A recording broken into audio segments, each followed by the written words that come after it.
UFC 270 will feature Francis Ngannou versus Ciryl Gane for the heavyweight belt. That means the scariest human being on planet Earth will be fighting a blazingly fast heavyweight who's won every round of every fight he's had. Consider me interested. The question is how these two fighters will match up and what Ngannou needs to do to stop the surging and undefeated Ciryl Gane. I'm going to explain Gane's style, Ngannou's style, and explain how these fighters are likely to match up and what each one of them needs to do to win. Ciryl Gane is a former Muay Thai fighter who moves like a karate fighter. His speed and movement are off the charts and his style is wisely built around these attributes. He uses a bladed stance and quick in and out movement in order to land strikes and then retreat to safety. He stays light on his feet and uses a stream of soft feints to keep his opponent at bay. He's an expert at always being slightly out of range and peppering his opponents with a disciplined jab. He's also capable of delivering a stabbing front kick, and his timing is world class even on his worst days. When attacked, he relies on footwork and head movement to stay safe. He constantly slides out of range, preventing his opponents from ever getting quite close enough to land a shot. His lead hand acts as a post, while his rear hand catches any punch that manages to get through. If his opponents manage to close the distance or try and counter him as he comes in, he ducks his head low before once again moving out of range. His striking is masterful, and he exhibits speed, movement, cardio, and layered defenses that are virtually non-existent at heavyweight. And he can do all of this for 5 rounds with very little sign of fatigue. As if this wasn't enough, he's also pretty good at wrestling, even if he lacks the chain takedowns of more advanced grapplers. But he's still good enough to boast a perfect takedown defense. Now, as advanced as his game is, there are still weaknesses. He often fights on autopilot and starts throwing lazy kicks that can be caught. While his takedowns are effective, his overall grappling game is limited and he would likely have trouble against top-level grapplers. He's good at pressuring his opponents, but he seems unable to keep them trapped against the fence. In addition, his bladed stance increases his linear movement, but it also makes him vulnerable to leg kicks, which he often fails to check.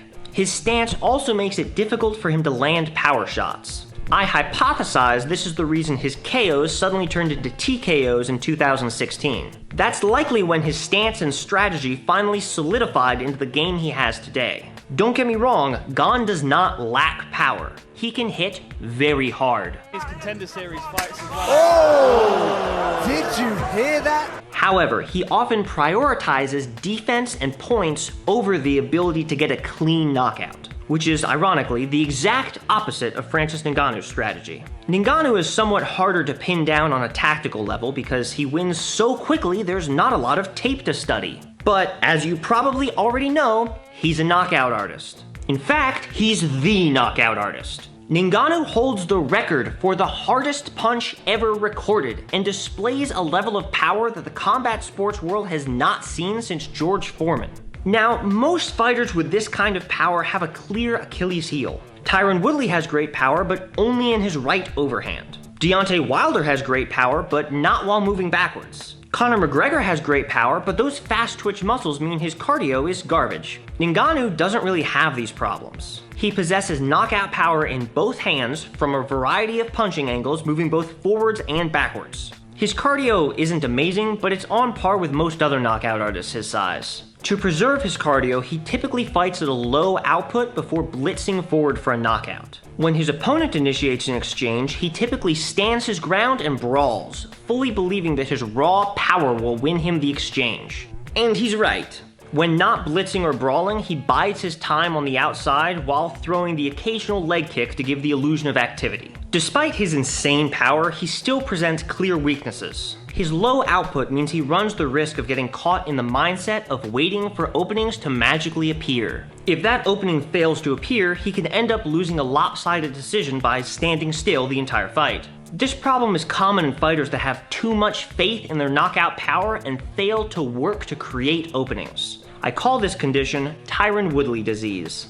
Ngannou hasn't progressed to the point of Woodley, but he has had problems with his lack of offense, and it's the primary reason that he lost against Derrick Lewis. However, when he does throw, his punches are known to be wide and sloppy, which makes them easier to avoid. He seems to have lessened this bad habit, but only time will tell whether these improvements have stuck. He also has a bad habit of biting on feints and often signals his blitzes with a probing attack. The probe is likely used to judge range, but it can also give away his intention to blitz, allowing his opponent more time to move. These two habits, biting on feints and signaling his blitzes, could help a talented fighter like Gane make reads and avoid getting hit with meaningful shots. Ultimately, Ngannou has better strength and power.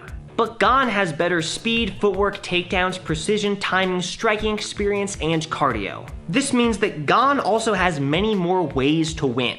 He could bewilder Francis with long-range striking to eventually get a TKO. He could use takedowns to grind out a decision. He could tire Ngannou out and coast to a victory, or any number of other options. Ngannou, on the other hand, is either going to land a highlight reel knockout, or he's going to lose. Both fighters have wins by submission, but neither of them have managed to use their submission skills at the highest levels. And many of Ngannou's submission wins are largely because of his incredible strength. He is stronger than Gane, which even Gane admits. De toute l'histoire du UFC, je crois que c'est le gars le plus impressionnant là-dessus. En 3 mois, je vais pas m'amuser à travailler mon corps pour être plus fort que lui. However, Gane is also a big boy, and the difference in strength is unlikely to be meaningful. Ngannou managing to submit Gane would surprise literally everyone. In a striking matchup, Gane is very likely to give Francis trouble. He's able to slide out of range and duck shots with better timing than the vast majority of fighters. Plus, he's able to transition his ducks into takedowns or clinches, which is a tactic that Ngannou has been vulnerable to in the past. Remember that Gane has fought many of the hardest punchers in the division and has never been knocked out, knocked down, rocked, or even been in trouble. Gane is likely to frustrate and outland Ngannou by using his jab and footwork to stay at range, and by using his timing, head movement, and takedowns to close distance without getting tagged. While Ngannou is a good striker, he hasn't shown the sophistication necessary to outfox someone at Gane's level. Now, you may be aware that Gane has released sparring footage between him and Ngannou, but it's surprisingly unhelpful. People have pointed out that Ngannou isn't using his full power because it's a friendly sparring session. These people are completely correct, and it's also worth noting that Gane clearly isn't using his full speed or movement. Both fighters are getting good, friendly practice without leaning on their defining attributes. That is genuinely a good way to practice, but it also means we can't draw any meaningful conclusions. Gane is landing more shots and is effectively evading strikes, but Ngannou is still landing the occasional well-placed punch. Would Gane be able to avoid these if he were moving 100%? Or would Ngannou's full power send his soul into another plane of existence? We don't know. But we can hazard a guess as to what this fight might come down to. There are a lot of people saying that Ngannou will simply land one punch and the fight will be over. This is entirely possible, but it seems rather unlikely. Gane has gone up against a lot of ferocious knockout artists and has come out completely unscathed. Sure, they might not be on the level of Francis Ngannou, but Gane's fights weren't exactly close. He soundly beat Rosenstrike and utterly crushed Derrick Lewis. While Ngannou might be his biggest challenge yet, he hasn't had many fights where he's been challenged at all. In order to knock Gane out, Ngannou will have to be able to consistently catch him. In order to do this, he will likely have to find a way to negate Gane's superior movement. Fortunately for Francis, there are several ways to do this. Unfortunately for Francis, they're all going to be really hard.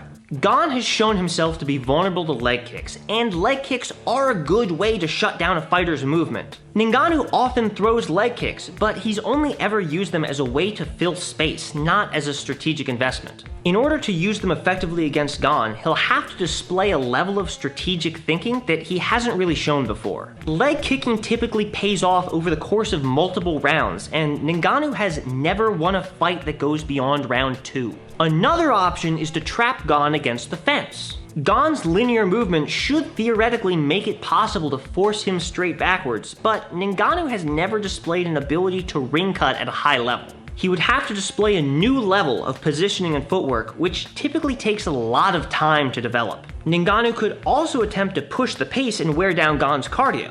But Gane has really good cardio, and an uncanny ability to dictate the pace and control the initiative. Ngannou, on the other hand, has never been able to push the pace for more than a single round, so an attritional battle is unlikely to end in his favor. Ngannou could try and take Gane down, but no one has ever successfully done that, and Ngannou is not exactly known for his wrestling abilities. He can wrestle, but he's never wrestled his way to victory at a high level. Any way for Ngannou to negate Gane's movement will necessitate a massive leap in Ngannou's skill set and strategic thinking. He has recently shown improvements in his pacing and patience, but being patient against Gane is a good way to lose a lopsided decision.